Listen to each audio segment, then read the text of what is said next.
Who are the Nephilim in Genesis chapter 6? Are spiritual beings really having children with mankind? As interesting and mysterious as the Nephilim are, I'd like to propose that Genesis chapter 6 is not answering the questions that we're asking. Genesis chapter 6 is answering more important questions that we should be asking. Let me show you what I mean, and we'll jump into Genesis chapter 6. In Genesis chapter 6, we see mankind corrupting the earth with endless violence until God finally steps in and responds.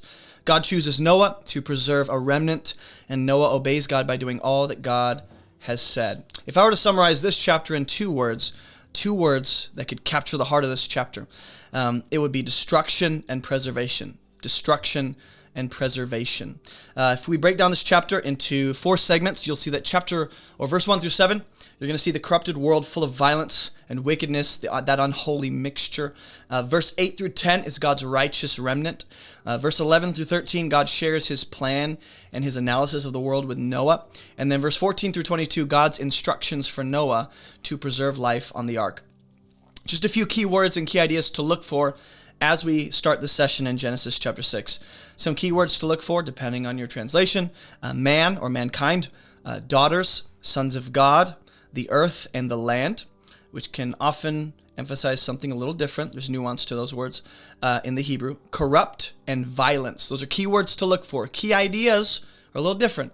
You're going to see God seeing. You're going to see creatures seeing and taking. You're going to see the flesh versus the spirit. You're going to see the corrupt versus the righteous. You're going to see God creating and making. God having a concern for the land and the earth. God preserving life. You're going to see God taking life in judgment, and then you'll see the corruption of man and the violence of man that seems to have no cap. And then some brand new ideas we have not seen in the first 5 chapters of Genesis. There are several ideas we have not seen up to this point. One of those being the Nephilim. The other one being the sons of God taking daughters of men. I know there are other perspectives, but I'm going to hold to a certain perspective that you're about to find out. And then continually evil hearts that are full of nothing but wickedness. We've not necessarily seen that. We've seen violence and wickedness through Cain and his line. But the statement that we're going to see in Genesis 6 seems to be an escalated version of that. You're going to see God regretting and being grieved. We've not seen that idea. God blotting out his creation, a world full of nothing but violence and evil. Floodwaters destroying all flesh, an ark. And then God explicitly said to be making a covenant with mankind, or with a specific chosen righteous man. That is a new idea as well, at least in that explicit way we're going to see. So today we'll be tackling verse 1 through 4. All I'm going to do really is note some observations, questions, insights, and connections that I think are worth making, and we shouldn't be here too long. When man began to multiply on the face of the land, and daughters were born to them, them being mankind, and we have daughters being born to man, the sons of God, which I'm going to distinguish here. I know everyone wants to do a study on that. I'm not drawing too much attention to it. I'm just distinguishing the sons of God here being different from the men that are producing the daughters, because the sons of God saw the daughters of man were attractive. Therefore, the sons of God here seem to be, at least in some sense, in a different category than the men who are producing these daughters that these sons of God are taking. I could have said that in a less confusing way, but that's how I said it. They see them as attractive, and they took, key word, Genesis chapter 3 should be coming to mind for you, as their wives, and any they chose. They just took them. So a few things to note, just in passing. Whenever we see the earth here, I'm going to try and highlight it. Right here, you're going to see the word earth, which, if I remember correctly, is eretz. Land here is adamah. And there's a distinction depending on the surrounding context and what dimension is being emphasized. The land here seems to set the tone. Just as I understand where the story's going, whenever we see the word earth rendered in the English, it's earth in this text, it's going to relate to this first verse. That seems to, as far as I understand, this word seems to set the tone for this passage. In other words, man here is multiplying on the face of the land, across the land, which means the focus of this story is on occupied land, at least which gets into questions about a global or local flood that I'm trying to avoid. Man is multiplying just as God originally commissioned humanity in Genesis 1 and 2. Right here, man began to multiply on the face of the land, and I think this "and," rather than being connective or expansive, it's actually adding an entirely different idea to what precedes it. In other words, man multiplying on the face of the land relates to, but is not itself, daughters being born to them. So, in other words, what we're going to see is that as man multiplies, the product or the result is that we're going to see more daughters. And the sons of God seeing those daughters will not be the equivalent of man multiplying. Rather, the sons of God seeing the daughters is the result of man multiplying. And I think just starting on the right foot is going to be helpful. The sons of God here, and again, back to the whole God commissions humanity to multiply and fill the earth. Man's doing that. Mankind is doing that, but you're going to see it's not in a good way. This is not a positive. God's like, yes, I wanted this. It's actually like, you missed it. So the sons of God here, which everyone wants to know about, there's books and novels and movies, and the sons of God seem to at least be distinguished from the man who are multiplying and having daughters. This is a different category, not different race. I'm not going to go that far quite yet, but at least as we build this thing up, it's at least they are distinct from the people having daughters because they're seeing the daughters. Okay? It doesn't make sense to say that the sons of God yet. It doesn't make entire sense to say, well, the sons of God are just people from Cain's line or Seth's line, whatever way you look at it invertedly. If you're like, well, it's Cain taking from the righteous line of Seth, or it's the righteous line of Seth going and mixing with the unholy sons and daughters of Cain's line. Before we jump to that, at least know that the sons of God here are not necessarily being born to men. They're set juxtaposed to what men are producing. Sons of God should just be referred to as the sons of woman or the sons of man, just as woman and daughters of man are. But we don't see that reference. We don't see that language.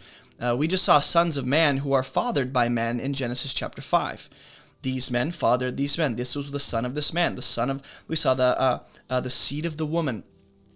Or Eve having a child. There's this language, but the text here has no problem if it was talking about people who happen to be from a different family tree. The text would have no problem just stating them as such when it's necessary, but it doesn't. And I just want to draw your attention to that. Probably not even useful for some of you, but some will say that Cain's line here is seeing the daughters of Seth, or that the daughters of the sons of Seth are seeing the daughters of Cain. And there's this unholy mixture that God is against taking place. And either way, you got people from different family trees taking from other family trees and intermixing, that kind of thing, and polluting the righteous, undefiled line of Seth, because we see their two family trees contrasted. We do see that.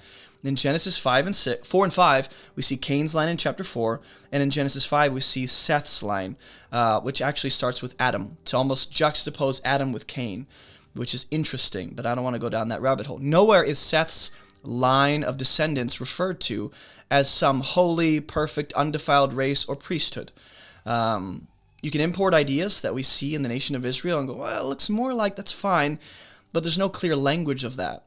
And the daughters aren't born to specific men from a specific line.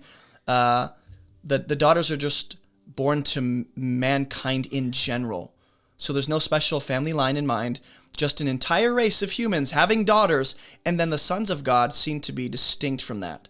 What's taking place amongst mankind. Sons of God almost outside of that. The sons of God, and I know you're like, well, you're importing a lot, you're assuming a lot. We'll keep reading. The sons of God, seeing how attractive the daughters of men are, right here. The sons of God saw the daughters of man here. And again, this interesting language that they are the daughters of mankind versus the sons of God, almost to put them in two different categories. Just saying. It's reminiscent of Eve seeing the forbidden fruit. And what does she say as my children scream? What does she say in Genesis 3? Or what does the author say about how Eve is looking at the fruit? She saw that it looked good for food, that it was pleasant to the eyes, and it was good to make one wise, right? And so the sons of God seeing the daughters of man here being attractive seems very similar. Where the sons of God are looking at what is forbidden, because they end up taking that's the comparison I'm trying to draw, is that Eve took what is forbidden after seeing that it looked good, and we have the sons of God doing the same thing here. It's forbidden fruit. The daughters of mankind are the forbidden fruit here. And that wouldn't make sense if this was just men from Cain's line taking wives from Seth's line, or vice versa. We don't see commandment or instruction anywhere up to this point about that being an ungodly, unholy mixture or forbidden. We see that in Israel with the nations surrounding, but I don't believe we can import that here. We don't see that concept until we get to Israel as a nation, not being able to intermix with the women from the pagan nations because it will lead them to idolatry. Also, if these sons of God are spiritual beings, which is my assumption, if I haven't been clear, the sons of God here, I believe, are spiritual, angelic beings that choose to overstep their domain and authority and ability and God-given rule, and they end up reaching for something that is off limits to them. If these sons of God are spiritual beings, the question becomes, and that's the assumption I'm working from, the question becomes, were these spiritual beings unable to reach out and take from the daughters of men until sin and death entered the world? And now suddenly, there's access? Was there no legitimate access until death and sin pervaded creation? What's going on there? Just a question that I have based on the premise I'm working from, which is, again, that these are not just human beings, but spiritual beings that seem to be intermixing with what is forbidden. This passage opens in a very similar way narratively to Genesis chapter 3. The idea of man multiplying, and then we see daughters being born, and the sons of God saw. In Genesis 3, we have the serpent preying upon the woman, almost as if we're supposed to be seeing the story through the lens of the serpent as he's approaching the woman. He has a bad eye towards her. He does not have her good in mind. The serpent actually wants to take advantage of her for his own selfish ambitions, and this has that same flavor to it, where there's another spiritual being, if we're to assume the serpent is indeed a spiritual being, having a bad eye towards what is forbidden, trying to get Adam and Eve to do what is forbidden. Then we have that same scenario and maybe even template right here in Genesis chapter 6. And it just seems to be consistent, where a spiritual being is looking to prey upon woman for their own selfish pleasures and advantage. We see that here. Also, last thing about verse 2, and then we'll move on to verse 3. We see a very similar sequence of events that we see in Genesis 3. So think with me. In Genesis 3, we see a creature that is drawn to something forbidden. We see the creature taking what is forbidden, specifically Adam and Eve. We see God responding, right? Eve took, Adam took, Cain took the life of Abel, but also the serpent wanted to take what Adam and Eve had as God's rightful rulers on the earth. He wanted to usurp their authority and the status that humanity had as the pinnacle of God's creation in the earth. The serpent had a bad eye towards that, seemingly, right? There seems to be some kind of jealousy or covetousness or desire to have what they have, and leading them to take what was off limits to them would give him what he wanted. So just as there was that spiritual dimension, or that dimension of a spiritual being taking what was off limits, I believe we see that here with the sons of God too, being taking what is forbidden and off limits. Then the Lord said, "My spirit shall not abide in man forever, for he is flesh. His days shall be 120 years. A few questions, just to draw attention to the number specifically that God allots to the years of man, and the fact that the Spirit of God shall not abide in man forever because he's flesh. So there's grammatically, it seems as though, hey, we can backtrack. Let's work our way back. Mankind, their days will be 120 years. Why, God? Because he's just flesh. Why, God? Because my spirit shall not abide in man forever. You can even go forward. My spirit shall not abide in man forever because he's flesh, and that's why his years will be 120 years and not live forever. Just like there's this dimension of, hey, Adam and Eve cut off from the tree of life, can't live forever. That would not be good.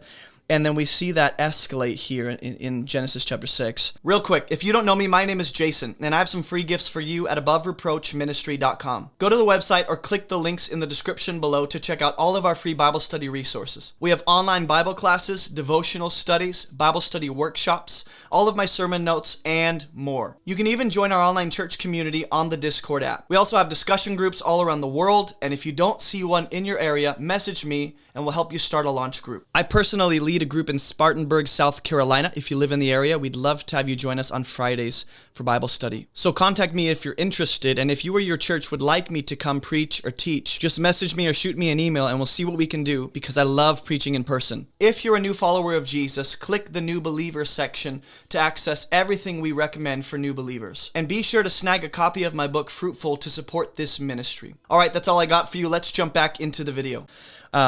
Another translation will actually say, depending on what you're working with, that God says, my spirit shall not contend with or strive with mankind, because, again, he is flesh. So the question I have is, why has God allowed his spirit to abide in or contend with mankind for this long? The life force of man is God's animating life energy, right? Which is God's spirit. When we hear Spirit of God, usually we just go Holy Spirit, presence of God, holy, sacred, friendship, all these different ideas come swirling into this idea. And I just want to take a step back and go, the Spirit here, at least, bare minimum, is the animating life force of God that is within creatures. God breathes into mankind the breath of life. And so I think at least the Spirit refers to the breath of life, that which sustains us. God seems to be speaking of how man won't have God's breath of life forever. I wouldn't say that this is mankind being filled with the Spirit of God the way we are, new covenant in Christ, spiritually regenerated. I don't think we can import all of that into this. What I see rather is that mankind is living on borrowed breath and borrowed time, and God is saying that's not going to last forever. God has a clock that seems to be counting down to the flood. That being the 120 years, which is another question. Is the 120 years here? Why is it 120 years? What does it emphasize? Where else in Scripture do I see 120 years? Is this a countdown to the flood? Or is this just a general lifespan for humanity? After the flood, God's saying, people ain't living more than 120 years. I think I could push back against that a little bit and say, I think we do see people living beyond that. Just the general average lifespan ain't going to be more than 120 years. Is that what he's saying? So we'll get to that. I don't necessarily have an answer, just want to think through this with you. Also, why is God's issue with mankind? If we look at the sons of God seeing and taking, and then, what we'll see with the Nephilim in verse 4 is that Nephilim are coming into existence through that, seemingly. Why is God's issue with mankind? And that's often like an argument for people who will say, I don't believe these are spiritual beings, the sons of God. I think those are just people. Because look, God's issue is with man. I don't think God's issue being with man is to diminish the failure on the part of any spiritual beings involved. It's just the focus is on mankind and what's been done violently through their lives to pollute the earth. So that's why I said the key words in this chapter are going to be the earth, which refers to region, territory, and the land, which refers to the soil, the ground from which man came from, and man polluting and corrupting and filling the world God has placed them in with violence. That's the emphasis. Not to say that, hey, can't be spiritual beings because they don't have any, God ain't bothered with them. I don't necessarily think that's a good enough argument to say that, those are definitely people. But why is there an emphasis on the flesh versus the spirit or the breath of God? There seems to be this disagreement or this incompatibility where it's like, my spirit will not abide in man forever because he's flesh. And we think like Galatians chapter 5 and 6, that the battle of spirit and flesh. But could it just be speaking to the unholy mixture of spiritual beings with physical women? Which I would say lends credence to the idea of, spiritual beings coming into the daughters of mankind. There's this distinction like flesh and the Spirit of God, not eternally compatible, which again, to the surrounding context, it makes more sense to say that what's happening around that is that there is this unholy mixture of spirit and flesh the way God did not design for it to happen. All right, so what was I going to say? Man's life on earth will be 120 years because man is flesh, which is why God's spirit will not contend with or abide in man. Almost to say, hey, the flesh of man, as it is, under curse, under sin, is not compatible with the spiritual life force of God.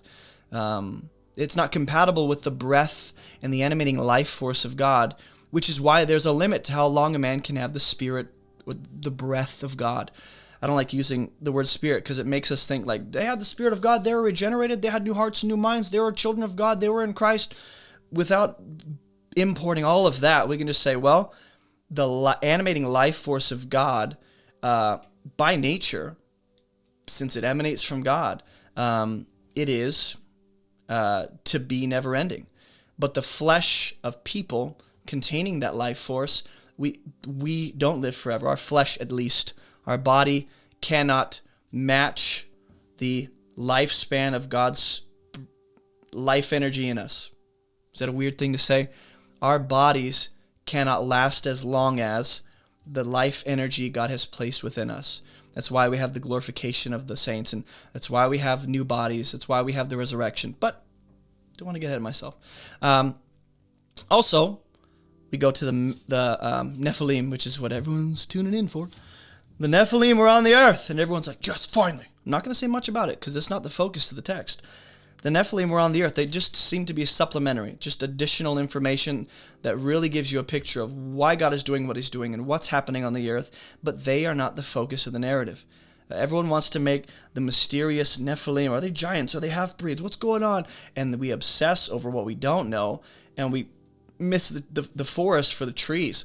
And all I'm saying is let's keep the big picture, the big picture. The Nephilim were on the earth in those days, and also afterward, when the sons of God came in to the daughters of man, and they bore children, to them, right? And then there will be a description about these Nephilim. These were the mighty men who were of old, the men of renown, the Gibborim. These were the mighty men of renown. They were of old. So just a few descriptions, a few characteristics of these mighty men that are absolutely, there's no way to get around it, these Nephilim on the earth, referred to as mighty men, which doesn't diminish any spiritual dimension to their existence. But the Nephilim here are the product of the sons of God coming into the daughters of mankind. That's at least on the table. Okay, so the question becomes, why are these mighty men important to the story? Why are we told their origin story, and why does it matter that they're on the earth during these days? How does that relate to the wickedness of men here and the mankind, growing in violence and filling the earth with corruption? Also, what does it mean that they're men of old? That's an interesting way to explain who they are. Why are they referred to as men of renown? What does that mean? And mighty men, how did they... Another question is, it says that they remain after. That's the back of my highlighter. They were on the earth in those days and also afterward, which seems to refer to post-flood, which we're going to see when Joshua goes on the conquest and we see the Anakim and the Nephilim and we see Goliath. We're going to see like these guys pop back up. But the question becomes, how did they remain after the flood? How did they survive? How did, just questions. Also, God knows, this is the last thing I'm going to say, God knows that both human evil and even Nephilim will remain after the flood. Just put that on the table. God knows that. So God's purpose for the flood was not, I repeat, was not to completely wipe the earth of all sin and death. Absolutely. With it never having a chance to come back into God's world. This is not a forever wiping away of all sin and death and all wickedness and violence. This is a sort of temporary reset. Also, the question becomes, what was God's main purpose for bringing the flood? People want to emphasize the fact that it was to wipe out the Nephilim. Well, if that was the case, then God quote-unquote failed, because we do see them after the flood. Well, this was to wipe away the violence of men. And if that was the case, then God quote-unquote failed. All I would like to leave with you today is this, that as we meditate on why is it that God brought the flood, why is this the point at which God decides time to step in, time to respond, time to do something, Why is this? As we meditate on that, just think through the land and the earth, that being the ground, and the occupied region which humanity occupies. That seems to be more of the focus. Not to say God doesn't care about people. God didn't care about humanity. He does. But the focus, the emphasis, the highlight in this chapter is on the earth and the land, the occupied territory of man, and what they're doing to the land. And I want you to be meditating on how that relates to what God does with Israel and Judah when they're exiled and removed from the land to give the land rest because it's been filled with violence and corrupted and polluted and all that stuff. Maybe our understanding of God's purpose behind the flood is just not entirely accurate. Maybe we have an incomplete understanding of why it is that God actually brought the flood. So just something to leave you with. Again, leave your questions and concerns, and even frustrations, even disagreements in the comments. And I would love to hear those. Just be respectful, be kind, and understand that we're all trying to do our best to make sense of the scriptures and to know God better. All right, I'll see you guys in the next Bible study walkthrough here in Genesis chapter 6.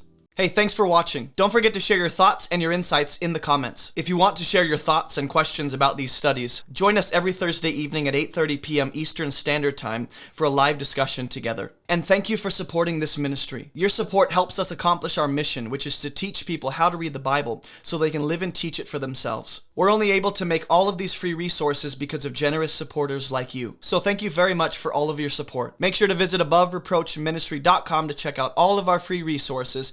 And as always, keep moving towards Jesus.